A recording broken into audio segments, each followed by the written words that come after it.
Hi, everyone. Thank you so much for tuning in. My name is Cassie Riva. I'm the events coordinator at an Unlikely Story bookstore in Plainville, Massachusetts. Before we start, I wanted to give you a few technical points.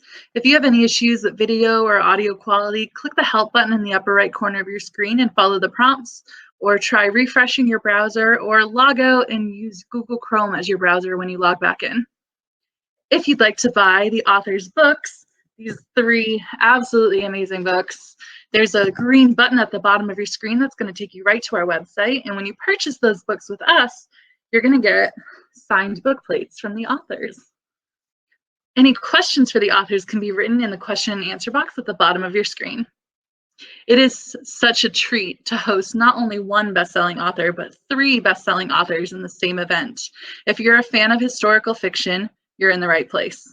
I am absolutely delighted to introduce Serena Burdick, who's the internationally best-selling author of The Girls with No Names and Girl in the Afternoon. We hosted Serena at the store a little over a year ago, and she wowed our audience with her presentation. And tonight, she's going to take you to Cuba in her new novel, Find Me in Havana. Serena's new book paints a dazzling portrait based off of the true story of Hollywood's beloved Hispanic actress, Estelita Rodriguez, and her dizzying life from how she got her start singing in a Havana nightclub in 1936, from raising her daughter up until her untimely death. Told in the form of letters from Estelita to her daughter Nina, and Nina to her mother, it's a heart-wrenching story of family and trying to find the American dream. Serena sets the scene so perfectly from the first page until the last. It makes you truly feel like you're in one of those old Hollywood movies. Serena graduated from the American Academy of Dramatic Arts in California before moving to New York City to pursue a degree in English literature at Brooklyn College. She now lives in Western Massachusetts with her husband and 2 sons. Joining Serena and taking us into the cold Arctic tonight is USA Today bestselling author of The Magician's Lie, Girl in Disguise, Women 99, and The Arctic Fury, Greer Macallister. The Arctic Fury is Greer's latest novel, and holy moly, is it a good book. Based off real events in the 1800s, Greer tells the tale of 12 extraordinary women who are hired to venture to an Arctic expedition to locate Governess Lady Jane Franklin's lost husband. When some of the women don't return, the remaining must face a dramatic murder trial in Boston that's going to leave you at the edge of your seats. I had chills from the moment I picked this book up until the satisfying ending. If you're a fan of courtroom dramas and adventures, this book is for you. Greer is also a poet, short story writer, and playwright, and her work has appeared in the North American Review, the Missouri Review, and the Messenger. She lives with her family on the East Coast. Lastly, but certainly not least, joining us tonight is the award-winning author of WICKWYTHE HALL, Judithe Little. Judith earned a BA in Foreign Affairs from the University of Virginia and a law degree from the University of Virginia School of Law. She now lives with her husband, 3 teenagers, and 3 dogs in Houston. Her new book, The Chanel Sisters, takes readers to the City of Lights in the early 1900s in a touching novel about 2 sisters who grew up poor and abandoned by their father, trying to make a name for themselves and discovering the power of fashion. This book is an intriguing look into fashion icon Coco Chanel's life, and it was just a delight to read. Serena, Greer, Judith, thank you so much for joining us tonight. I'll pull you guys up on the screen. Hello. Hello. Thanks for having us. Thank you for joining us tonight. I've been so excited about this event. I don't think I've ever read so much historical fiction at the same time. So it's so nice because we can't travel now. So I got to go to Paris, I got to go to the Arctic, and I got to go to Cuba all in the same week, which was just fantastic. Thank you so much. Serena, can you tell us about your book and why you chose to write about Estelita Rodriguez? The book is told from Estelita's perspective and her daughter Nina's perspective. And Nina is a childhood friend of my mother's. So about 20 years ago, I had met Nina and she told me her mother's story. And it was, before I had plans to be a writer, but I tucked it away and it was an outstanding story and I really wanted to tell it someday. And it's always been in the back of my mind as something that I wanted to do when I was ready. And so the time was now. And how did she feel about that when you approached her about the story? She is an amazing woman. She's so gracious. I interviewed her probably over 3 years ago now, and she but was very open to having the book written. And the whole interview process, she went in and out. Sometimes she would feel cautious about information, and then she would give it to you. And it was there's a lot of really sensitive material in the book. It's all really true, and I at a point she was okay with me putting it all in there, and at a point I had to just kind of set aside the idea that it was this real person I knew and make it really fiction. And then, so she wasn't part of any of the writing process. Like once the interview was done, just, I wrote it as fiction in my mind, even though I was sticking to like real facts. And I didn't actually show her a copy of it until it was like the final copy, like when it's like a galley or an ARC, really. We could still make changes, but I really wanted to get it to like the most perfect point before I showed it to her.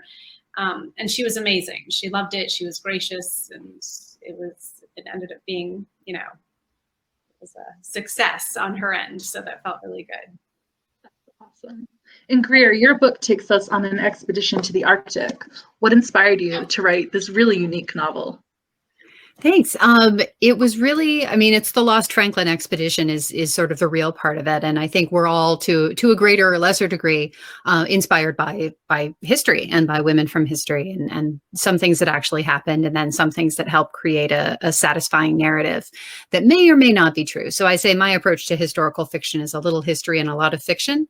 And so in this case, the real kernel of history is the Lost Franklin expedition. So 2 ships of over 100 men sailed off looking for the Northwest Passage and never came back. And that real life figure, Lady Jane Franklin, really did send wave after wave of expeditions. Some she personally financed, some she talked the Royal Navy into financing. She talked to the President of the United States at the time, Zachary Taylor, to try to get him to, finance something and send something, and just kept sending these waves of people.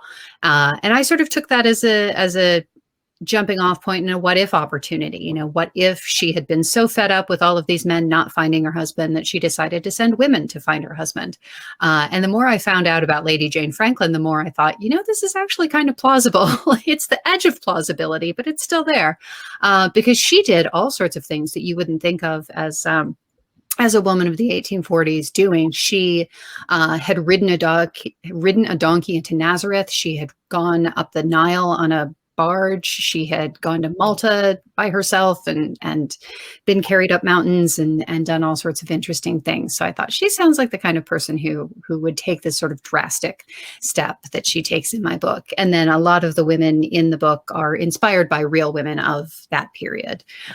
So I just sort of assembled a female supergroup of the types of women of the 1850s that I was inspired by. And then I sent them all north to endure terrible conditions and maybe come back and maybe not. So that's the adventure.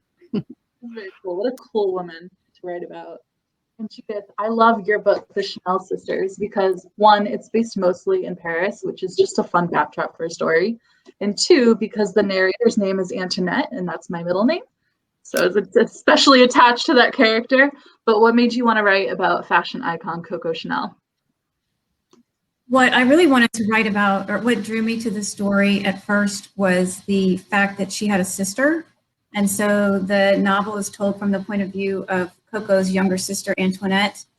And I just found it fascinating. I always thought of Coco as just kind of like this icon who was a lonely sort of figure. And when I read that she had a sister, I thought that kind of humanized her. I don't have any sisters, and so I've always wondered what it would be like to have a sister. And then when I read about Antoinette, I thought, gosh, I wonder what it would be like to have Coco Chanel as an older sister. So I started researching her. There wasn't, most of Chanel's biographers, of course, focus on Coco and not on Antoinette. And so I wanted to focus on Antoinette. And I also wanted to tell a side of Coco that most people don't know, because for one thing, Coco lied about her past. She took her past to her grave with her. She didn't tell anybody.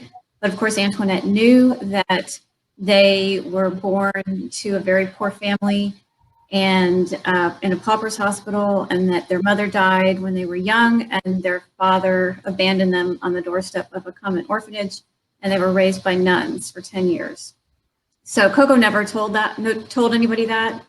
She never admitted that she was raised in a convent orphanage, but Antoinette knew. And so Antoinette kind of dishes the story in the novel. It was a really cool. I've never really thought about Coco Chanel other than there's a perfume and fashion. Like that's the first thing you think of. But I never really thought about her as a person and like her. She's not over the top in the book, but she's like a little bit extra. But she's like such a fun character. That would be such a cool sister to have. I also don't have a sister. This question's for all of you. What kind of research do you have to do, and how much of it do you have to do to create these really cool novels? We'll start with Serena. I mean, the research, I usually have about a 4 to 6 month research period before I actually write anything. I can't really jump into the story until I have all of my history laid out really, really well. And I also just feel like diving into the time period is the only way to really then, once you start generating the story, make it authentic and feel like you're in it. So a huge part of my research involves reading fiction that's actually written in the era. So when I wrote The Girls with No Names, I read a lot of Edith Wharton or like whoever wrote at the time period, because there's something about actual fiction written in a time period that encaptures detail in a way that his, nonfiction books will not do that are just giving you the facts of history. So for this one, actually, I traveled to Cuba, which was really important to me. I didn't feel at all like it would be worth writing if I didn't actually immerse myself in the culture anyway. I felt like I was taking some liberty to write about a woman, a Cuban woman. Being close to her daughter really helped. And then actually going there to the country and being there for a while I did some of my writing there was helpful. And then, yeah, just piecing facts together. A lot of my stories actually end up coming from the research. I'll have like the outline of a story or an idea, and I'll just kind of jump into the time period and read articles. And then that always informs what ends up happening in my books that I don't expect or anticipate. Very cool. And Greer, what was your research? Yeah, similar to Serena, I like to have a big chunk of research time up front and then do some writing. And then I sort of do the follow-up research or the smaller research, like Girl in Disguise is set in 1850 Chicago. So that second wave of research would be like where I was looking at the names of the streets so that I could say, well, she started on Walker and she went up 6 blocks and turned right. And then she was on Adams, which, if I do I write very messy first drafts and I rewrite everything, and scenes get thrown out and characters get thrown out and subplots get thrown out. So I don't do the research that I need to fine tune a scene until I know that scene is actually going the book. But I had to break my cardinal rule of research on this one, because usually I will research and then write and then research again. But on this one, there was just so much to read and I was kind of behind the 8 ball in terms of my deadline. So I did a lot of reading while I was writing, which I do not recommend. But the good news is this period in Arctic exploration is very well documented. So part of the job of the men who were searching for the Northwest Passage, who were being sent to explore this territory, their job was partly to write things down. So I had lots of journals to read, lots of firsthand accounts, and then things like, Erebus and Terror Expedition, which they searched for years and years and years and years. So not only did they not find John Franklin while he was alive, they didn't find his ships until 2014 and 2016 in Canada. So it was just sort of this large looming absence that then, now is something else, now has been found, but was a legend and an inspiration. And so lots of documentation. And so I was able to sort of get those tactile details in there. And I think that's a huge part of historical fiction, right? Is the selection of those details. We could just make it a cascade of details, but, we also have characters and plot and all the other parts of it to balance. So you need a couple of things in there, the right things in there that will bring the reader in and sweep the reader away without just loading them down with absolute specificity. And I think that's something Judith's book does really well. Do you want to talk about your research process, Judith? Sure. So I'm trying to do the same where I do most of the research up front, and that seems to be a much more economical way to do it. With the Chanel sisters, it was a little bit trickier because there's not a lot known about Antoinette. And so I spent most of my time researching and finding nothing, which in the end told me something itself, because I didn't read about her in the society pages of old French newspapers. And then I realized that, Coco and Antoinette were not part of society then. They were on the outside because they were just tradeswomen, or even lower than that, because Coco actually did not start out wanting to be a fashion designer. She wanted to be a singer and a dancer. And she came upon fashion as sort of a last resort. But so I spent time just trying to find whatever I could about Antoinette. I looked at old census records from France to figure out where she might have been. I looked at old newspapers and tried to figure out where she might have been, which I did find something in the newspapers, these announcements about Antoinette and traveling from different city to city in France, like going from Biarritz to Deauville or Monte Carlo.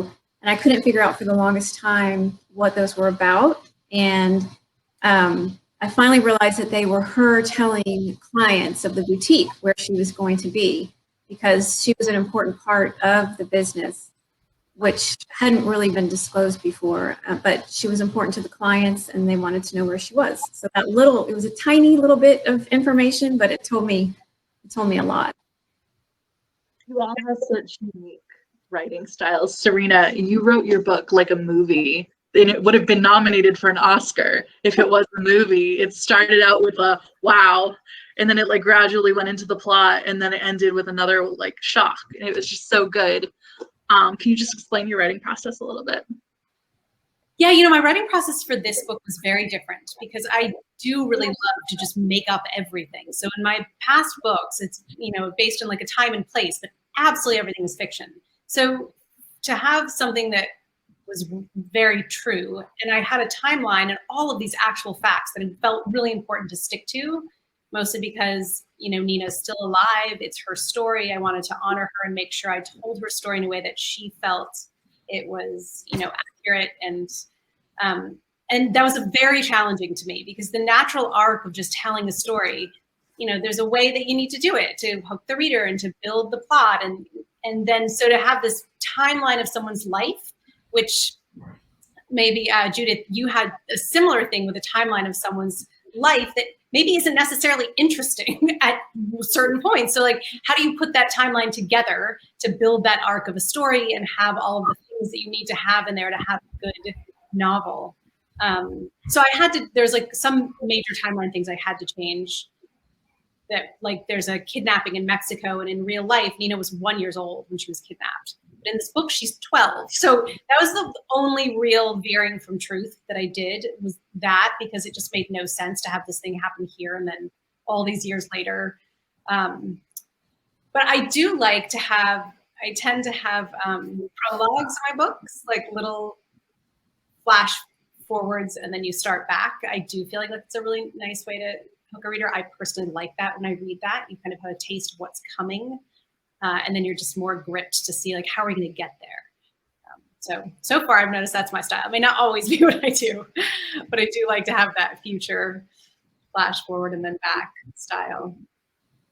In Greer, half your book takes place in a courtroom and during a murder trial, and the other half takes place during the Arctic expedition. Did you write those scenes simultaneously, or did you write all the courtroom scenes together and then interweave them at the end?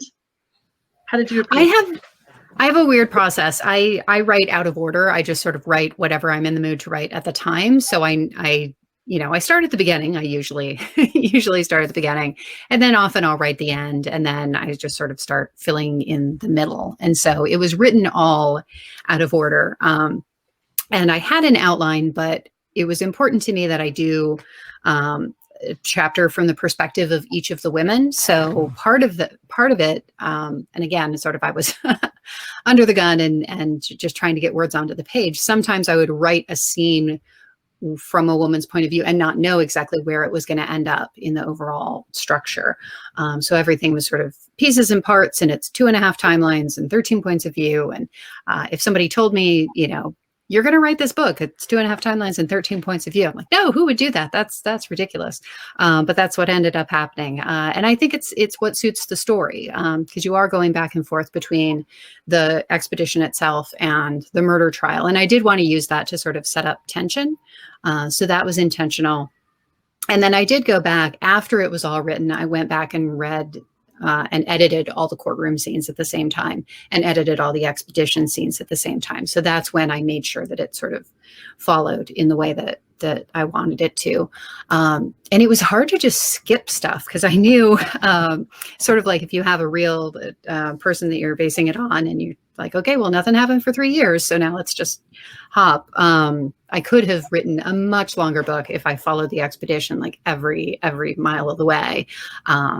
But I couldn't, because the book is already pretty long. So that was part of the process, is just figuring out what I absolutely had to talk about, and then what I could just sort of skip over and move forward from based on that structure. Your book has a lot to do with the chic fashion choices of the early 1900s elite.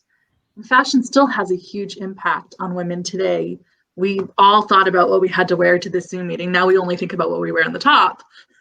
But do you think that fashion can empower women? Definitely, I think it empowered Coco.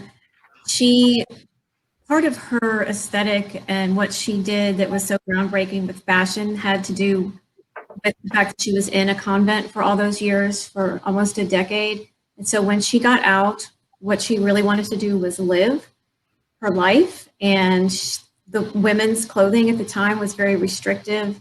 You know, they had the corsets and all kinds of layers. And she, for a time, lived with her lover at his chateau, and she would borrow his clothing.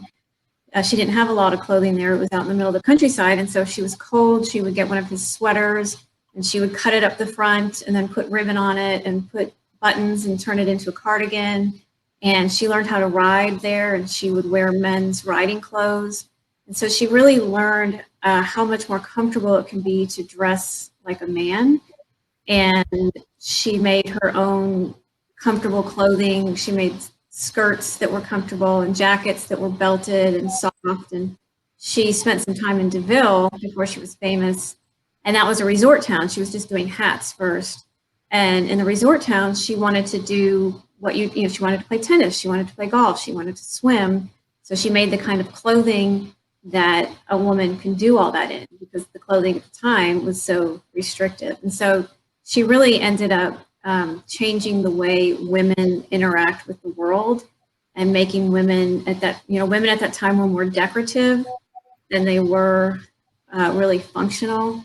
And she was able to make women both. I think her philosophy was that a woman should dress to live and not live to dress. And that was what kind of fueled her whole design, and it caught on. The rest is history. I loved learning that. I actually had no idea of like Paris fashion, how it went from one thing to the other. Your book was so shocking to think about how flamboyant and like ruffled and fancy. You think of like Marie Antoinette or something. That's kind of one France. And then now it's like the chic, French look that I guess Coco was completely responsible for that shift from like lace and fluff to like streamlined look. Is it just kind of all started with her? For the most part, I think so. She hated for one thing, she was very petite and she didn't look good with all that stuff. No, you couldn't really see her, and she knew that. And so she liked to pare everything down. But yeah, I think it's in part why I've asked myself, like, why is Chanel still so popular? It's kind of crazy, because none of the other designers who were around at the time, we've never even heard of them now. And yet here, we still all, covet Chanel. And I think it is that sort of classic, you can get dressed and you just go out, and you don't have to worry about what you have on. You can go out and live your life and do what you want to do, whether it's in real Chanel or a knockoff, it really doesn't matter. But look at your shirt there, that's like a fisherman's sweater, which was something that Coco came up with herself that she stole from the fishermen in the resort towns. So that's a hugely popular stuff. I have no idea. The fisherman was everywhere. yeah.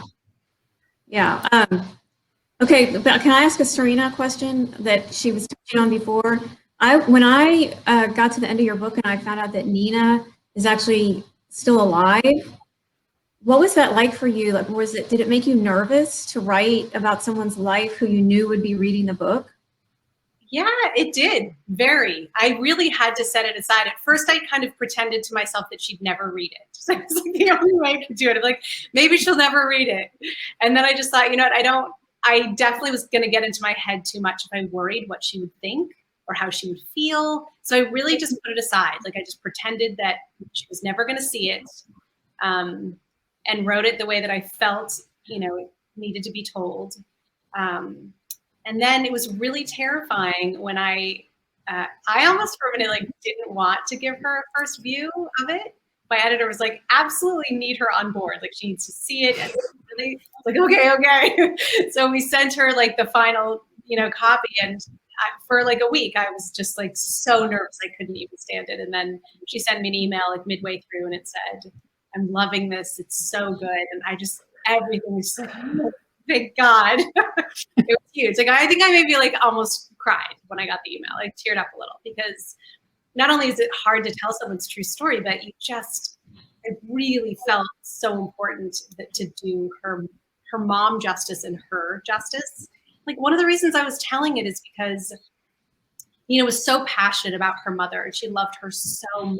And when she had told me her story in the past, her pain over losing her mom so young and in the way that she did was just all so unresolved and raw, that I felt like it would just be such an incredible thing to get her mom's story in the world, because I knew Nina wanted it to be she wanted people to know this story. So yeah, it was nerve-wracking, but in the end, we have such a great relationship that I also felt like at any point we could be very honest with each other. And she was honest about a few things that weren't we needed to change a name. She was very nervous about some piece of information. And so we worked together at a point, and it was not a difficult thing to do at that point, to just take her perspective and put it in there. There's a quote from Nina on the back of the book that says, "Finally, my mother will get to be remembered. She will no longer be a forgotten star." I loved the book. That's awesome. Yeah, she always felt, and it was a sad moment, because her mom had kind of these bit parts and all this stuff, and who knows where life would have taken her, but she really did land this huge role as this major, finally a lead in this film, right before her death. So that felt like a very Serena, you mentioned traveling to Cuba to write this book. Judith, I almost called you Chanel. You travel to Paris at all? Not specifically for research. I did live there. I did a study abroad program in Paris, and then I've traveled there just for fun. But I traveled in my mind. I traveled via Google Earth, which is a great resource for authors. But unfortunately, no. I would love to. I think I need to go for a follow-up trip, though, to see everything as soon as we are allowed to do that again. I think we all need to. And Greer, I don't think you went to the Arctic, right? I did not. No, I also went via Google Earth. It's interesting. Google Earth is helpful for all of us, no matter how many people are in the place that we're looking at. Because even now, today, some of the settlements and places that I mentioned, Repulse Bay and Churchill, and they're still very small, but they're there. There are people who live there full time. But it's you can't travel to the place and time that you are writing about, but at least getting to the place and seeing it does help and does add to it. So I have been to the Arctic technically because I've been to Alaska, and Alaska is part of the Arctic, but I was there in June, so it was not the experience that my fictional characters have by far. I'm surprised you didn't trek through the frozen tundra just for research. Sorry? I'm surprised you didn't trek through the frozen tundra for research purposes. Well, I grew up in Iowa, so I feel like I've tracked through some frozen tundra in my time. But yeah, it was not. I kind of want to go now, though. Like the more that I read about it, they do like plane tours and Hudson Bay, like cruise kind of situation, Baffin Bay situations. So at some point, maybe will try to get up there. But I will have all of the modern conveniences, 100%. Ariane wants to know if you could name the resources that you use that you mentioned earlier. Oh, I think she might be talking about Middle Earth. Got it. Perfect. Greer is on this. I thought when I started your book, like I totally thought I was prepared for something. It's like we're gonna get this pack of women and we're gonna like get up to the Arctic and there's gonna be an adventure. And then everything that happened on the ship, I was like, wait, but and then they never it takes such a surprising turn at that point. And I did not anticipate that at all. Like I didn't think that the men were gonna be such an influence in their lives. I thought they were like going off on their own. And I was just curious whether you had planned that out or whether were there your own surprises in writing that? Yeah, there were definitely some things that popped up along the way because I sort of knew. I mean, the first line is in the front row set the survivors, so you know that not everybody is coming back. And I wanted it to be an all-female expedition. I didn't want it just to be women joining a men's expedition, but at the same time, you've got to get them a very big distance. So it would not have been practical for them to go the way that, for example, Franklin went through Baffin Bay, sailing the entire route. So I sort of compromised and said, okay, well, they'll get on a ship for part of the way and then they'll trek the rest of the way. But I found out so many things when I was reading about the ships. I'm like, oh, I want to use that. Oh, I want to use that. Oh, there's, the ship is so cold that you can sort of feel where the kitchen is. And then if you turn away, your face is cold again. I'm like, okay, I got to use that. So there were definitely some things that came up. And then I didn't want any of the male characters to really dominate the story, but I wanted the captain in there. I found out about, this real life captain. I'm like, okay, let's do something with this guy. And it really is, it was such a male dominated world. They're in the courtroom and the judge is a man and the jury's all men. And so no matter how female I make the expedition, it's still in this man's world. So I didn't want to make that the focus of the book, but I felt like it had to be part of how the story unfolded. And things definitely did surprise me along the way. There was one character that I ended up having to kill twice because I wrote one death for her and then I wrote the most important death of the book and they ended up being too similar. I'm like, oh, okay, well, this character has to kick the bucket in a completely different way so that I'm not duplicating myself. So that, but then I really liked what I ended up with her, but I'm not going to do any spoilers because this is, for those of you who have not read the book yet, we want to give everybody the chance to hear about the books and buy the books if they want to. And then if you want to write to me afterwards and say, oh, who's the person you had to kill twice? Then I will definitely tell you. Greer, of the 12 women, which one do you connect to the most? That's hard to say. I liked writing Caprice the most, but I would not like to be Caprice's friend because Caprice is kind of a jerk. So I think I connect most with Margaret, who is the journalist, who is actually inspired by an amazing woman named Margaret Fuller, whose biography I now have on my nightstand because she was so much more interesting than I could have used in this particular book. But she was the first female war correspondent and the first full-time book critic. She was a transcendentalist who worked with Emerson and did all of these super amazing things and then sailed to Italy and fell in love with an Italian, revolutionary and all sorts of interesting things. So Margaret Fuller, I'm reading more about now and recommend that everybody else read about her. But in the context of the story, she's a little bit reserved. She's a little bit sort of sitting back and writing about what other people are doing. And that sort of resonates with me for obvious reasons. I love that you all wrote about strong, headstrong women. This is awesome. It's so nice to read about women for a change instead of a men leading an expedition or a male movie star. It's just so nice.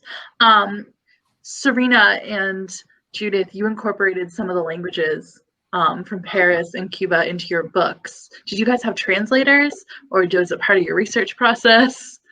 Did you use Google Translate? I mean, I needed to be really clear because the Cuban Spanish is different than Mexican Spanish. And there's a section where they go to Mexico, but they are Cuban, and then there's a section where they go to Cuba.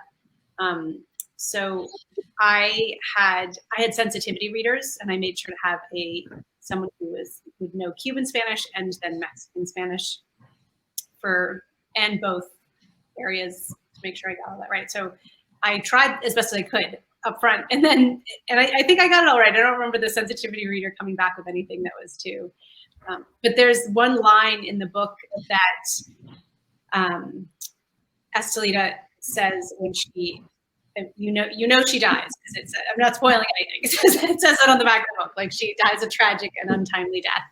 And her daughter said that she repeats El medio algo, El medio algo. And so when Nina was telling me that, I was like literally just phonetically writing it down. I was thinking, what is that? And then Nina would also say, she gave me something. And so when I was in Cuba, I asked someone there, like, what does this mean? And they said, like, it directly translates to, I was given something.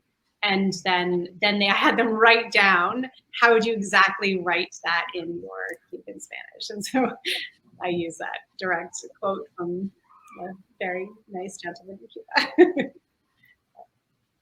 And Judith, the French. I did not use anybody. I probably should have, but I tried to use easy French, like bonjour. I don't think I actually used that word, but I mean, it was kind of a pain, to be honest, because, French has all those accents.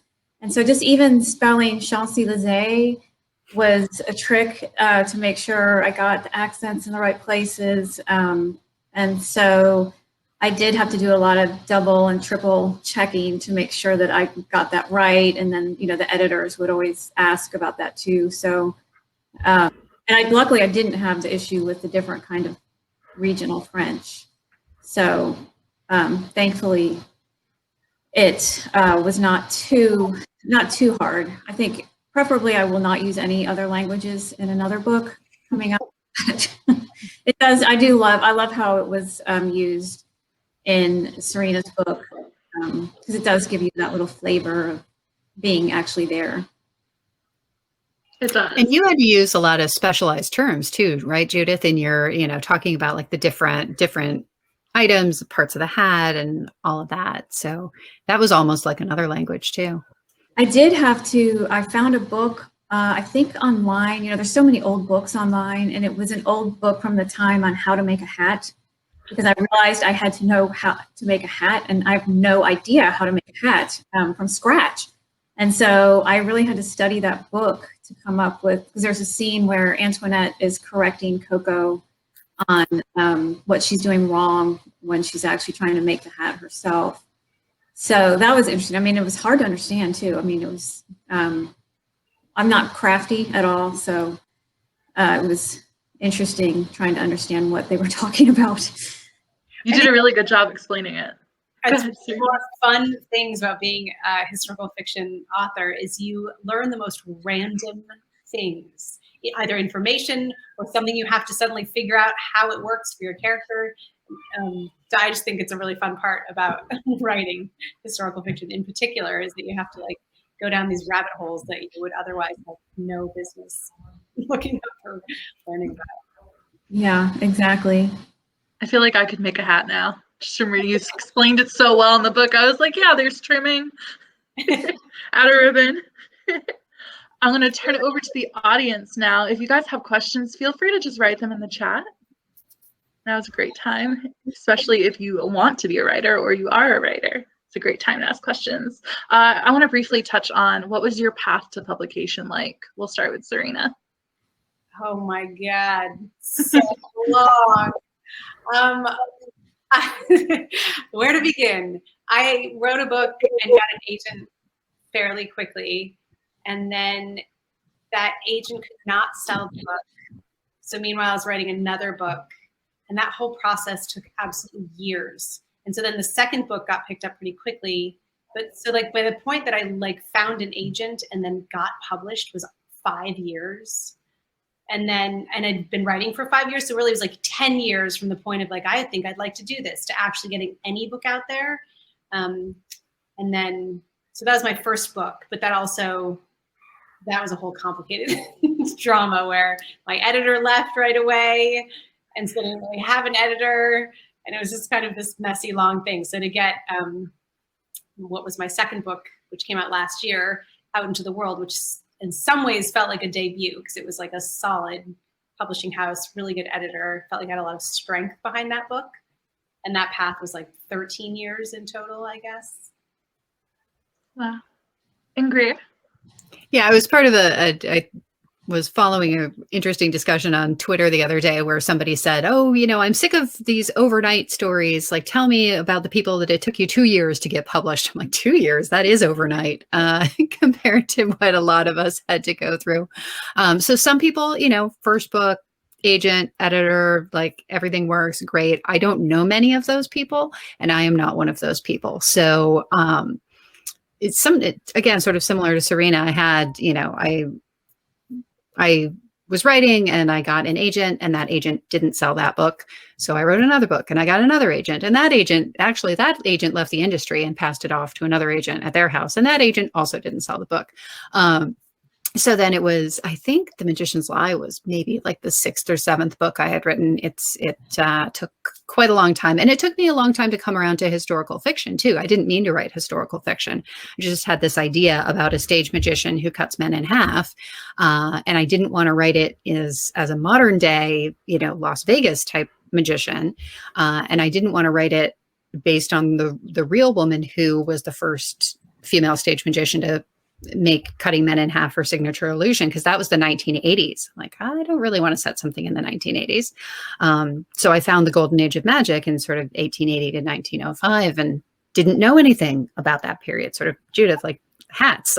What is that? So I tried to teach myself stage magic, and I have absolutely no aptitude for it. So I know it well enough to describe it, but if you like put me in a room with cards and coins and said, you'll never get out of this room alive unless you do a great illusion, I would never make it out of that room. And Judith, how is your path to publication? That's funny about your magic. I got kicked out of a sewing class when I was little because I could not cut a line with scissors. And the teacher was so annoyed with me that I wasn't allowed to come back. So it's funny that I would end up writing about Coco Chanel. I'm like y'all. I was the same, super long path. Took me forever to get an agent. With my first book, WICKWYTHE HALL, I pretty much taught myself how to tell a story through the rejection process because I had so many agent rejections. But every time they would reject me, I'd usually get at least a little bit of advice on how to fix the story. So then I would go back and write again and then send it out again and get rejected. But then some nice agent would give some kind of feedback. And so that process went on. So it took start to finish 10 years to write my first book, get an agent, and get it published. The Chanel sisters, I still have the same agent. And that one, I learned a few lessons the first go around. So that one really took about 4 years, start to finish, to get published. I'm hoping the next one will just take 2, but we're already past 1 year. So it's probably not going to happen. This year kind of doesn't count. I feel like we should all get a buy on 2020 as far as making progress in our careers. I agree. Totally agree. If you guys theory that you're writing a lot because we're just stuck at home, and it's really hard to be creative and to like sort of get out of the world around us and like think. I feel like it's a different, more like the mental space we're all in is so different. Did you guys find that oh, go ahead. I'm sorry. Go ahead. Okay. Did you guys find that your writing process changed from the publication of your first books to your newer books? I would say definitely, yes. I feel like I grow a lot with every book that I've written. And the book that's coming out next is my first novel that didn't sell. And so that is like now 15-year-old book that I have redone a gazillion times and then just kind of set it aside. So like unearthing that thing and looking at work compared to the work that I'm doing now is very, very different. And I can see all of the reasons that that book did not sell and didn't work and needed like so much involved. But I feel like we grow as writers all the time.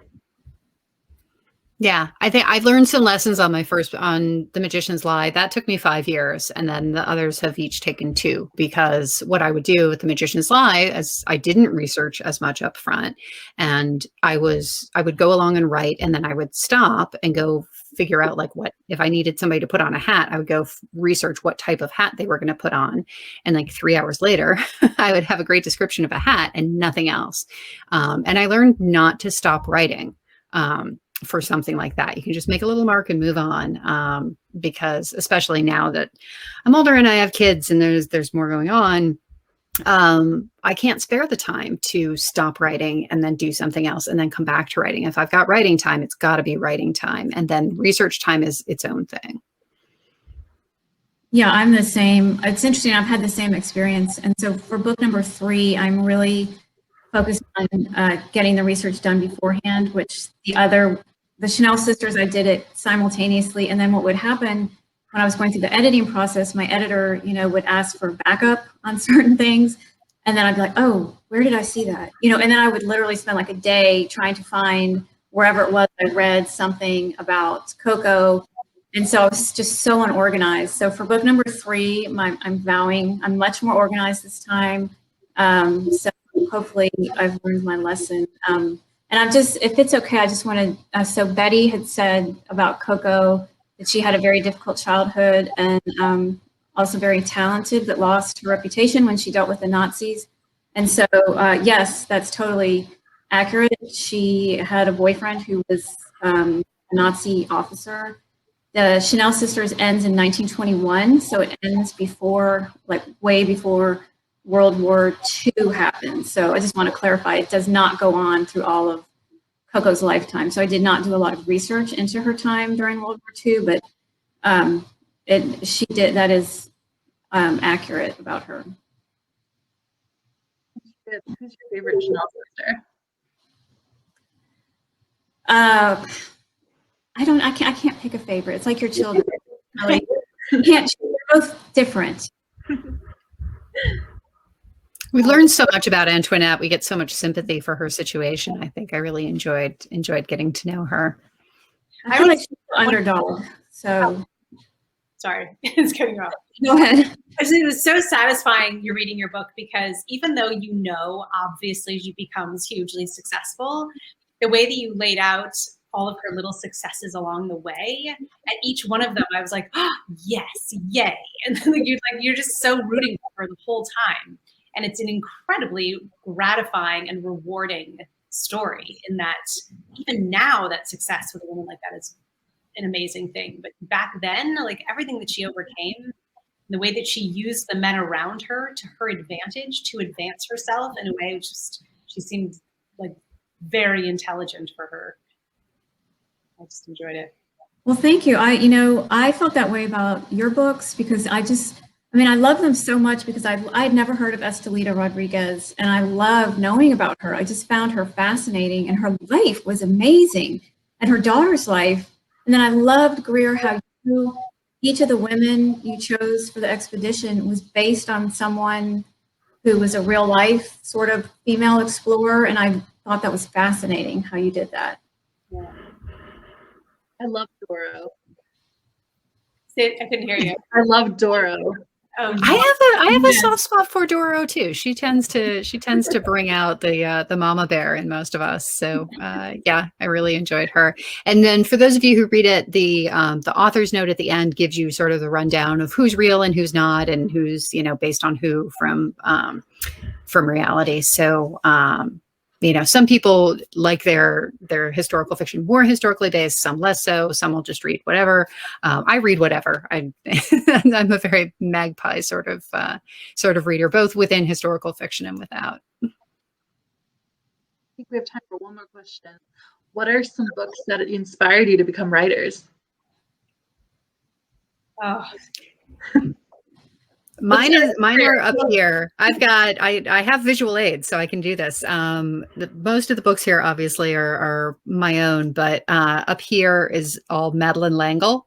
So A Wrinkle in Time, A Wind in the Door, Swiftly Tilting Planet, the Meet the Austen series, all of that. I mean, that was very, very important to my progress as a reader and a writer when I was young. And then my biggest influence, I'm facing a bookshelf over here that you can't see, but and I'm not going to let you see the rest of this room, but over there is a lot of Margaret Atwood. So she is the biggest influence on me in my sort of adult writing career. For me, I always read a lot of 19th century English literature. So I was a huge Dickens and Austen fan. That was like my younger years. And then, you know, when Arundhati Roy, like The God of Small Things, Barbara Kingsolver, kind of the heavyweights, I just sort of gravitate towards those writers. And Elizabeth Strout now has just become one of my go-to. I always have those books that are like Bibles. Like I will just pull them off the shelf and open them up anywhere just to get a moment of inspiration. And it's amazing how, like with The God of Small Things, for me, it does not matter where I open the book or what I read. It just strikes me every time, like in a place that makes me feel really strongly. So being able to create words for anyone else that makes them feel as strongly as writing has made me feel feels like a real privilege. The first books that I obsessed over were the Little House on the Prairie books when I was young. And that's a far cry from Paris, but it was still historical fiction. And, you know, I was just fascinated by, you know, are these people going to survive, you know, the storm and what's going to, you know, so that was what really, I think, drew me to love historical fiction. And I still have those books, the same ones. And then another big inspiration for me has always been Edith Wharton in The House of Mirth, which I love. And what really kind of inspired, I didn't really think about this, but The Paris Wife by Paula McLean, that was the first time I ever realized that you could write a book about someone in the periphery of someone famous and tell the famous person's story through this other person, which is, you know, how Antoinette is in this book. So I would say all of those have played a role. Thank you guys so much for joining us. This was so great to do it with all three of you. This was fantastic. These books are absolutely amazing and will keep you entertained for hours. So travel to a different place, buy a copy of these books, and you're going to get signed book plates. Greer sent really cool ones with the name of the book on it. And we got ones from Judith and Serena as well. So click that green button below. It's going to bring you right to our website. You're going to be supporting an independent bookstore, and you're going to be supporting these amazing authors. Thank you guys so much for tuning in. Thank you for having all of us. Really appreciate being here. It was so nice meeting you. Yeah. Thank you, everyone.